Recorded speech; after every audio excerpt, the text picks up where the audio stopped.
My name is Carl Cuesta. Welcome to Assisted Living Facility Rookie. Um, Miss Isabel, it's an honor to meet you digitally. Thanks for having me. I'm excited to be here. Yeah. So, I mean, for those that don't know about you, can you tell us a little bit about yourself?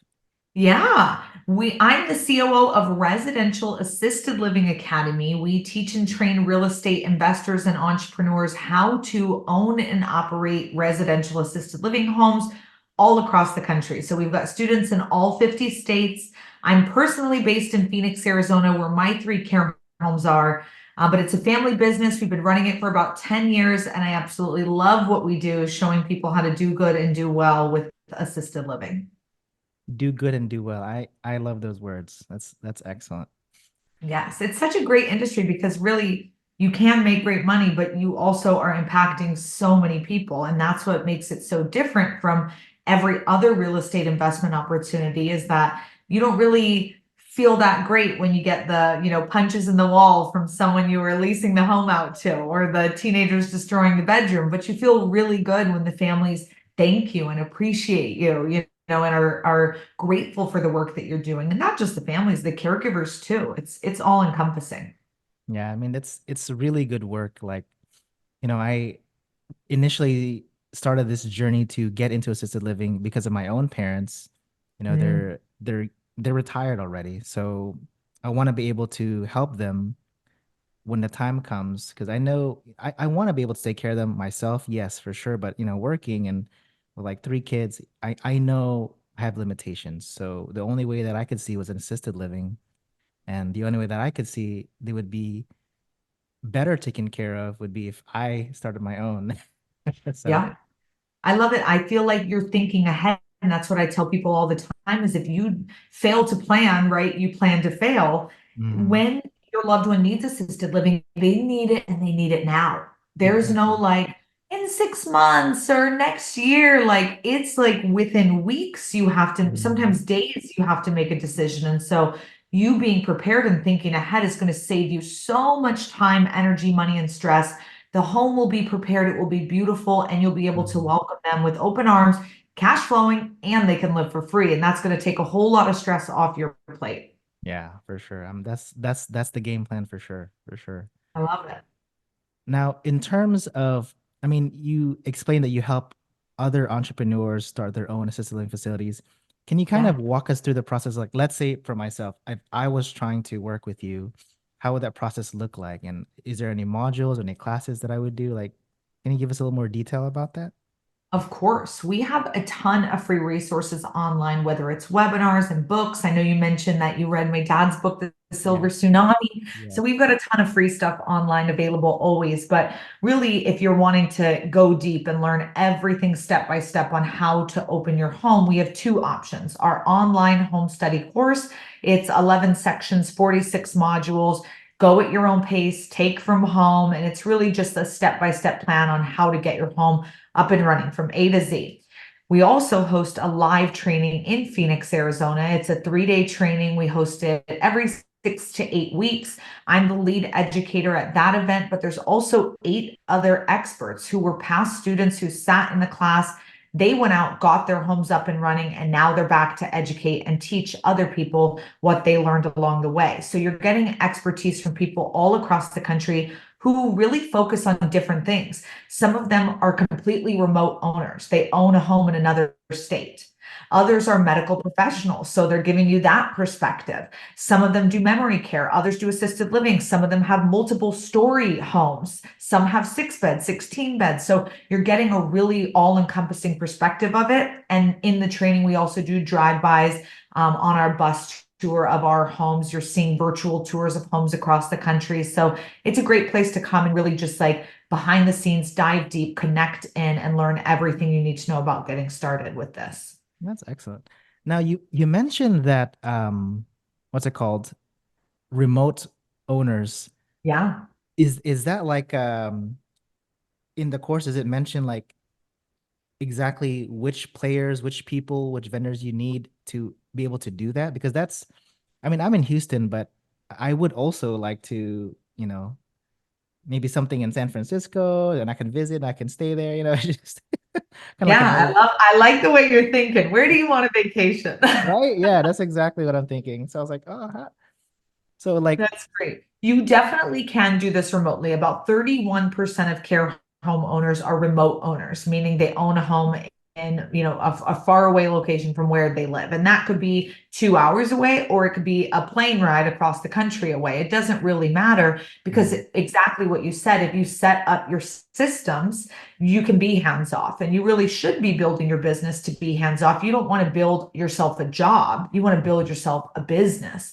And so having those systems in place with those key hires, that licensed administrator, your licensed caregivers, your chefs, activity, coordinators, or whoever it's going to be, all those different people and all the systems you have in place allow you to do things remotely and do just like we are, and mhm. have meetings on Zoom or have phone calls or text messages. And that's how you're running the business. You don't have to physically be there in the Mhm. home to do that. And so, in the live training, we do a big session on that. Dana Robinson actually walks us through that for like over an hour on what systems you need, how to implement it, how to Wow. train your staff to run the home when you're not there. Like they're in charge and they need to know what that means and what that looks like. And so, we definitely go through that in depth. Is this part of the initial program, or is this something like we have to like let's say I need more help training somebody. Is that something that's in the program, or is it something that somebody can get consultation on later on in the at a later time? We don't actually train our administrators or caregivers. We hire people who are already licensed, have background and experience in the assisted living industry. And Mhm. so when you hire them and they already have that, they're coming in, you're showing them how things run in your household, your systems and policies and procedures. And so you are teaching them that, but you're Mhm. not teaching them like how to be a caregiver, how to be an administrator. They should have Makes sense. plenty of experience doing that and already be licensed doing that. But that is available. Everything you're learning at the 3 day will then make you really set up what you want for your business. Because we tell everybody, I can tell you what I do all day, but that's my business. That's what works for me in my life. This is you, right? What do Mhm. you want? What works for you in your life? And how much time do you want to be there? Some people love being at their care home and they want to wake up and run over there and be there all day until the sun goes down. I don't. I Mhm. love my home, but I don't want to have to go there every day. And so I've set my business up in that way where I can be a bit more hands off. And so we show you that extreme, and then it's up to you to decide where you want to fall in that line of being hands on versus hands off. Yeah, that's excellent. One of the things I'm looking for is, for someone to kind of just guide me how to manage, like Mhm. profession wise, I'm a nurse practitioner and a realtor, but Yeah. so I know how the inner workings of it, I guess, but like not really the management piece of it. Like, Yeah. how does someone manage a manager? That's kind Yeah. of my thing at the moment. I think it's a really great thing that I've learned in business over the years, and maybe this will help you. Hmm.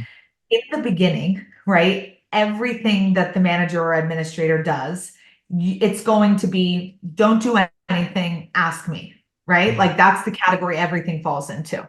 Then you're going to start to trust them and learn them, and they're going to learn you over time and how you make decisions and what you're comfortable with. And so things will start to go into the next category, which is make the decision and tell me about it after. Hmm. Right. And so they'll start to have some independence and some autonomy, and they'll start to make some decisions and then tell you. And when they tell you, you can say, I wouldn't have done that. I would have done this. And you correct them and they learn. Or you're like, great job, keep it up. Right. Over time, you get to the third category, which is do it and don't even tell me. Like, I trust you. There Wow. will be some things that are always in that bottom box, like especially if you're a control freak. There'll be a lot of things in that bottom box. Mhm. But over time, your goal is to get as many things to that top box as you can. And when you have the right person and you explain that to your licensed administrator, I mean, you have the absolute perfect background for this industry. There's Mhm. nothing more perfect than a real estate plus a medical professional combination for this business. So you understand, you can speak their language. So the administrator, when you explain to them, like, this is where we are, but this is where I want us to be. Mhm. And this is my expected timeline of us getting there. So I want you to learn me. I want you to know the way I think. I want you to ask as many questions as you can. Eventually, they'll be like, oh, he really wants me to take ownership in this. Like, this is my thing. And they feel empowered by that because at most other jobs, they're just being told what to do all day long. At Mhm. this job, you're saying, no, I actually don't want to tell you what to do. I want you to tell me what's going on. Be And a so lead. that helps you. That's awesome. That's awesome. Now, like I know you've been in the business for it sounds like most of your life, but like how did you kind of like a quick review, like what got you into the business in the beginning, like with your first one, for example? Yeah, actually, my grandmother fell, broke her hip, and the doctor called and said she needs assisted living.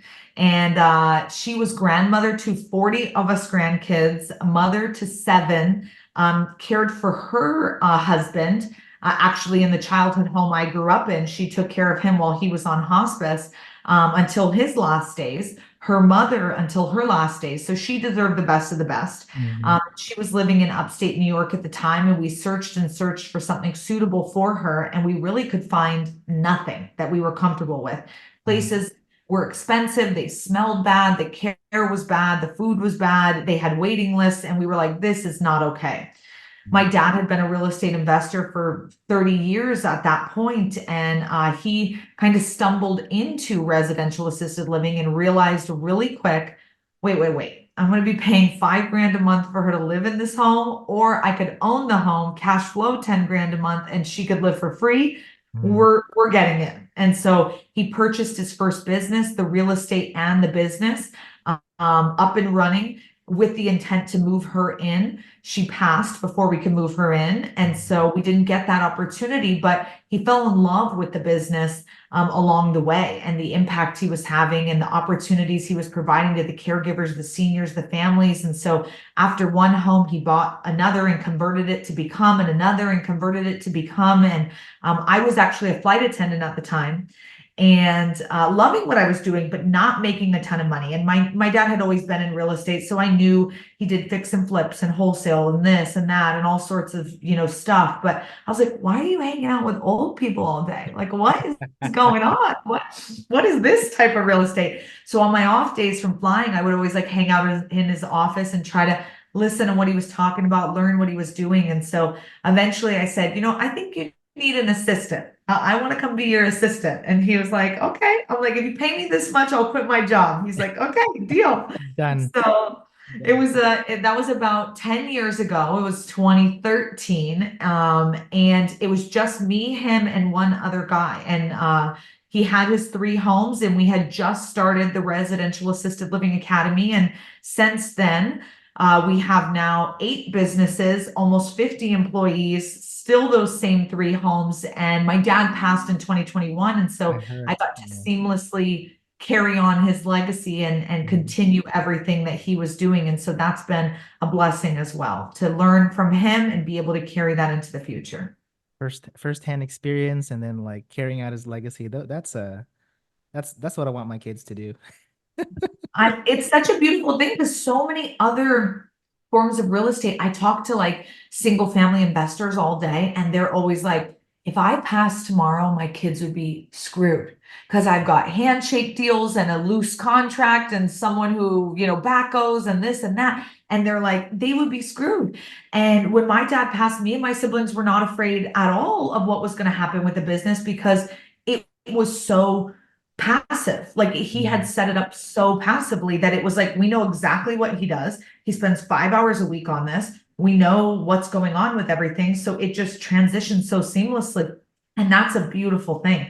Not many businesses can pass from one generation to the next. So Yeah, I agree. Like with we have some single family, but I thought I was gonna be like a mil honestly, I thought I was gonna be a millionaire after my first one. I was like, all right, we're done, we're set. But I was like, my gosh, like I'm not making like anything. Like I can't even quit my job because I can buy like one meal and then I'll be good. Like anything breaks, I'm done. that's the other tricky thing, right? Yeah. It's like There's just not enough income. If the AC goes out, the roof needs repair, you Yeah. name it, there goes your profit for the whole year Yeah. potentially. Yeah, you're clean, you know. It's like a clean slate if that happens. So Yeah, I was like, something else needs to be, I need to do something else and then yeah. use my skills and what I care about as well to make money. So I was like, oh, Yep, that's good you've to hear. got the perfect background for it. So I'm excited Yeah. for you. Like for rookies like myself, what would you say is the number one challenge? And is there like a solution to that challenge? I always say that the hardest thing in business is people. Mm-hmm. And I don't mean the seniors, actually. Most of the seniors are lovely. Like you're gonna love them. Mm-hmm. It's usually the caregivers, the administrators, the placement agents, the geriatric doctors and nurses, the daughter duties. That's what we call the adult child who is putting their loved one in your care home, right? There's a lot of expectations that she brings, and there's a lot of emotions. Mm-hmm. When you're telling me, hey, I'm making a plan for my parents, I'm thinking ahead. 99% of daughter duties do not do that. It is like this emergency situation. They are stressed to the max. They've got kids at home now. They feel they have to take care of their loved one. In-home care is too expensive. They can't quit their job. The economy is crazy. What are they going to do? They feel, resentment. They feel guilt. Usually it's like one of the siblings who is responsible for this, but all the other siblings, are quacking and Yeah. Yeah. complaining, and they just can't do anything right. And they just feel so much stress. And so I am not blaming them at all, but I'm saying as a RL owner, it is difficult to deal with people. And remember, bring yourself back to that moment and be like, okay, it's okay. Mhm. Calm down. Let me speak to her in the way she needs to be spoken to. Let me over communicate, show her what our home offers, highlight the things that are important to her, make her feel confident, make her feel secure, let her know that we love her, mom or dad, and we are going to care for them in the same way that she would if she had that opportunity to, because there's just so much guilt involved in this. So Yeah. people is Yeah. the hardest thing in any business, for Mhm. sure.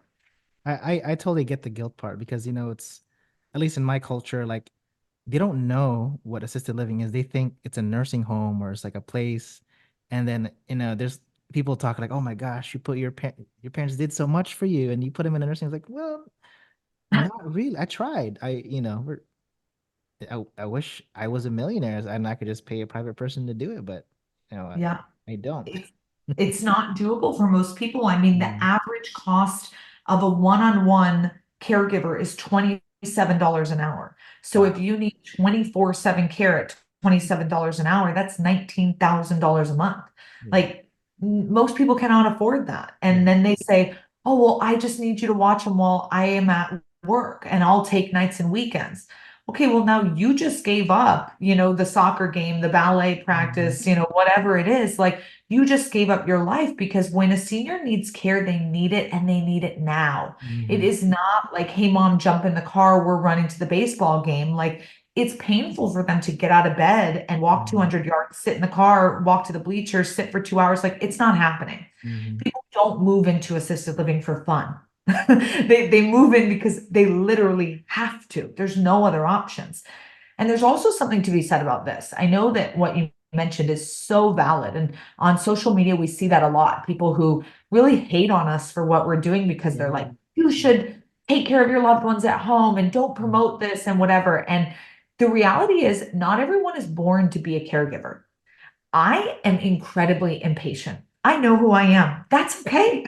Okay. I'm impatient. I am not the right person to deal with a senior loved one.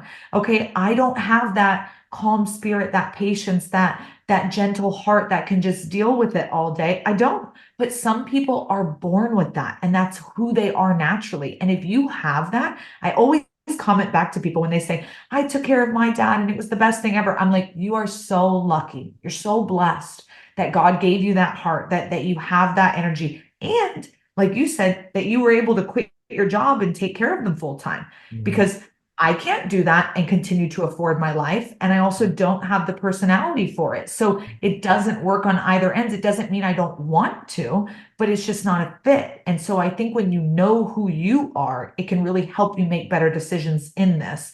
And you shouldn't feel bad about putting your loved one in an amazing home that has great ratios with Mhm. amazing care. You should feel bad about putting them in a big facility where they are just one of 300 people who no one cares about and they're never checked on. Sure, there's some feelings over there, but over here, it's the next best thing to you being able to do the care. Yeah, and that's what I like about residential assisted living compared to like the big box ones. Um, as a realtor, I toured some myself, and I was like, some of them, like, actually no, like I would say like 98% of them, you don't even know they're there. Like Yeah. it's like a home. And I was like, oh, this is Uh-huh. excellent. That's what I want. Like I want someone to, to walk in, smell cookies, unless you're diabetic or something, but be Yes, like, exactly. It's a yeah. home, and that's the most important. It's not home-like, it's an actual home, and Mhm. that's what matters. That's excellent. That's excellent. That's a good thing. I had a question about the course as well. Like for me, I don't have any experience in terms of like structuring like businesses, and a couple of people have come up to me like, how are you going to structure this? How you structure like is that something that you guys go over in the course like for someone like me that doesn't know? Yeah, actually, we partner with a company called Prime Corporate Services, and they come to the event. And as you pay for your access to the event, they give you a lot of free things included with that. So one Mhm. hour consultations, free LLC setup, and Wow. then conversations about asset protection, trusts, probate, all those different things that you're going to want to set yourself up for success. So I'm not the expert on that, but Mhm. I always point to them because they are incredible and know exactly what you're looking for in this industry because they do it with all of our students. So they're getting hundreds of students set up properly every couple of weeks. And so they're amazing. Prime Corporate Services, shout out to them. I need to do that. The assisted living that we're taking over, it was Yeah. they were functioning, they were doing it as a sole proprietor. And I was like, Mm. that's great, but they did it for 10 years. But I was like, oh my gosh, like I need a little more protection than that. Like, Oh, yeah. And what happens if you die and then it's not now the state owns it, not your yeah, wife, not your yeah, kids, you know what I mean? So not a good setup. I'm yeah, not a lawyer, but not a yeah. good setup I know. from what I hear. Yeah, from what I hear, so I was like, oh my gosh, like we kind of need to. We talked to some people, but I'm just like, my gosh, like this is a lot of stuff. Like I don't know what you're saying. Yeah, yeah. Like, Go to the experts. They know how to do it and they do it every day. So they'll set you up and make sure all of your assets are protected as well as any other businesses you own. I mean, a lot of people who come to our training, they do other things. They own other real estate or have other businesses. You don't mhm. want anything over here to affect things over here. So everything's got to be, set up properly to protect yourself. Okay. In terms of like people, what is the number one and number two person you absolutely have to have in the beginning? Like who would you say that is? And what makes that person, what personalities are perfect for that person that make that person? I love that question. By far and above, your most important hire that you will make is your licensed administrator. I also call them a licensed manager or manager. So I use those words interchangeably, but that is your key person. They Mhm. are doing the hiring, the firing, the scheduling. They're doing the marketing. They're touring the daughter duties through the home, doing the resident intake. Mhm. They're, scheduling your activities, your chef. They're possibly doing grocery shopping. They are the lifeblood, the business, like they do everything pretty much. So they are the most important person that you hire. And we actually use a tool and I share about it in our training called Predictive Index. It's an amazing tool if you've never used it, but we had our care home owners in our community, we had our top, we said, if you have an amazing manager, have them take this test. We want to see if there's any similarities in this profile. And Mhm. what we found was that they all fell into three different profiles. Oh. So before you even hire anyone, our students that we coach and we mentor, I always tell them, have your applicant take these tests. And if they're a fit, I'll let you know because it's going to tell you right away, are Mhm. they a good fit or not? It's the predictive index is based on four things. Your leadership skills, like are you very collaborative or are you very independent in your decision making? Mhm. So are you more of a leader or more of a group project type person, right? Mhm. And for an administrator, everything I just described that they're doing, they need to be a leader. And so we Mhm. want to see them more over there. It also rates your sociability or how introverted, extroverted you are. Now, Exactly. Yeah. if you're going to have them doing tours and dealing with the families, you do not want them to be introverted. You can't have them being scared to walk into hospitals and talk to geriatric doctors and nurses and build relationships with placement agents. They've got to be sociable. So I want to see that over here. It also tests your patience, how driving, impatient, or steady patient you are. And in this business, you've got to be patient. So I'm always looking for that. The last thing that it tests is your risk aversion. So are you more flexible with the rules and you're willing to do step 2, 1, 4, 3? Or are you very like procedural and doing step 1, 2, 3, 4 in order has to be perfect every time? If they're going to be in charge of your policies and procedures, your documents with the state, Mhm. intake forms, anything like that, I want them to be procedural. I do not want them to be a risk taker. So I'm looking for very specific things when someone takes a test like this. And that's number one, the most strategic hire that you're going to be making in your business. The next would be your caregiver, but I don't really hire those people. My licensed administrator Mhm. hires them. But again, you're looking for not as much of a leader, more of someone who's willing to take directions. You want them to be social, but not too social, because then they're just in the kitchen chatting with the other caregivers, right? I want them interacting with the seniors. I definitely want them patient.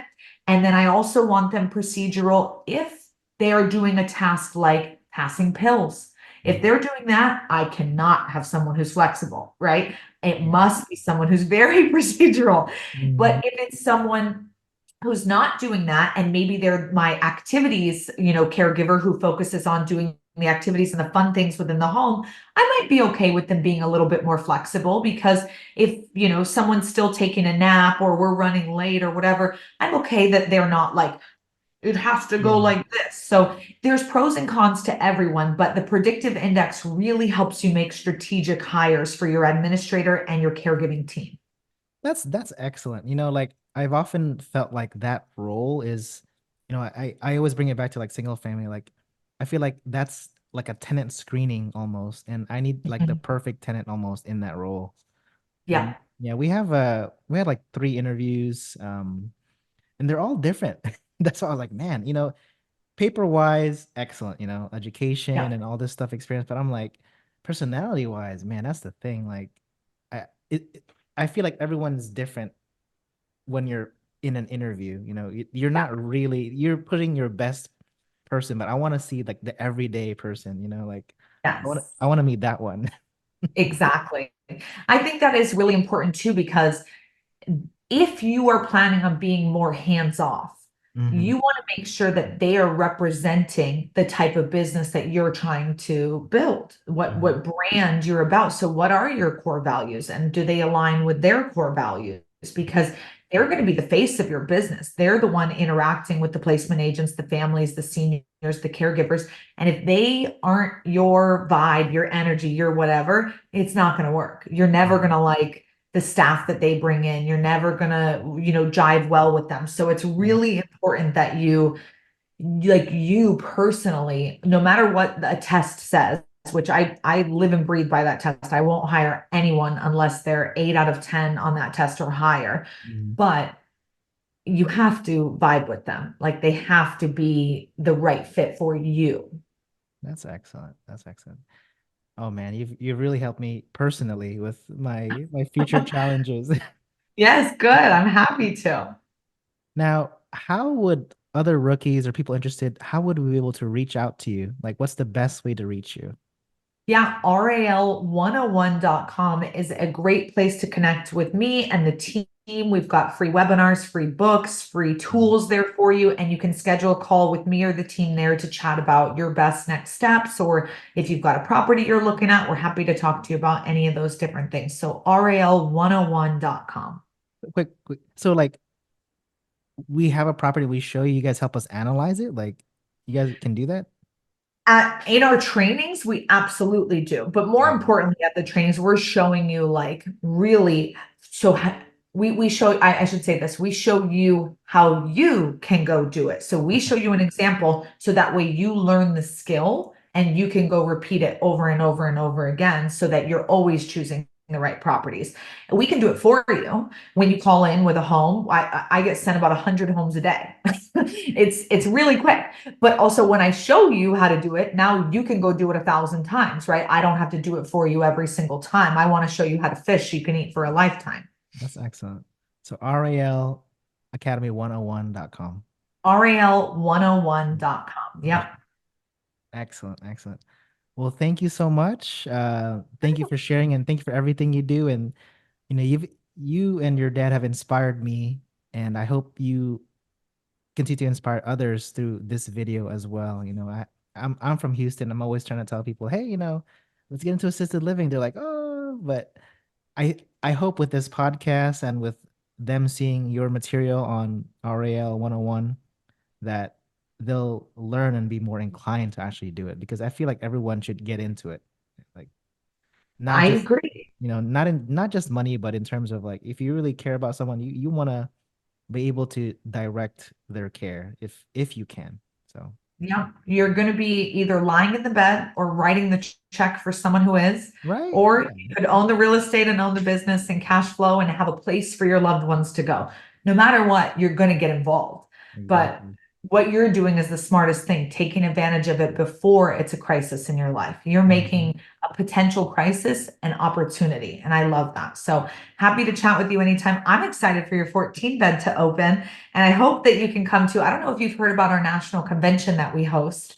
Um, I'll look into that. I haven't heard about yeah, that. we host it in the fall, like every once a year in the fall. It's an annual event, and everyone who opened care homes that year comes up on stage and you get an award for opening a home. So That's you're cool. going to be open before the fall. I know it. And so I hope you can come and get your award. It'd be awesome to have you there. That's exciting. Yeah, for sure.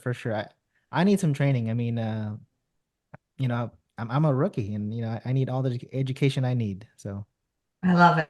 Well, thanks for having me. thank you so much.